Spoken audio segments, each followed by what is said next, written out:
دعاؤں کے ذریعے الحمدللہ اللہ تعالیٰ نے قائم کر رکھا ہے.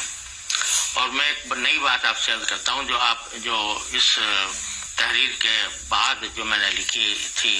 دعاؤں کی, اس کے بعد مجھے ابھی کچھ دیر پہلے مجھے اس کا علم ہوا. میرے پاس ایک ٹیلی فون آیا ہے ایک صاحب کا کہ جو عام طور جو بڑے نیک آدمی ہیں اور تبلیغ جماعت سے بھی ان کا تعلق ہے, اور ان کو رسول کریم صلی اللہ علیہ وسلم کی زیارت پر کثرت ہوتی رہتی ہے. تو انہوں نے مجھے ٹیلی فون پر بتایا کہ گزشتہ رات ان کو رسول کریم صلی اللہ علیہ وسلم کی زیارت ہوئی, اور اس میں نبی کریم صلی اللہ علیہ وسلم نے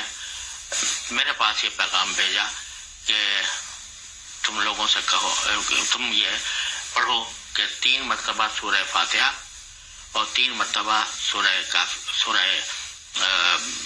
اخلاص, 3 مرتبہ سورہ فاتحہ یعنی الحمدللہ رب العالمین جو ہم نماز میں پڑھتے ہیں, اور 3 مرتبہ سورہ اخلاص یعنی قل واللہ احد اللہ الصمد لم یلد ولم یولد ولم یکن لہ کفوا احد, یہ 3 مرتبہ. اور اس کے بعد 313 مرتبہ سبحان حسبنا اللہ ونعم الوکیل, حسبنا اللہ ونعم الوکیل,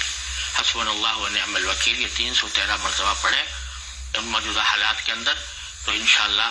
اس میں اللہ تعالیٰ کی طرف سے حفاظت رہے گی. یہ نبی کریم صلی اللہ علیہ وسلم کی طرف منسوب کر کے انہوں نے بتلایا کہ خواب میں آپ نے یہ بتایا ہے. یہاں یہ میں عرض کر دوں کہ خواب بذات خود کوئی حجت نہیں ہوتا قرآن و حدیث کی طرح,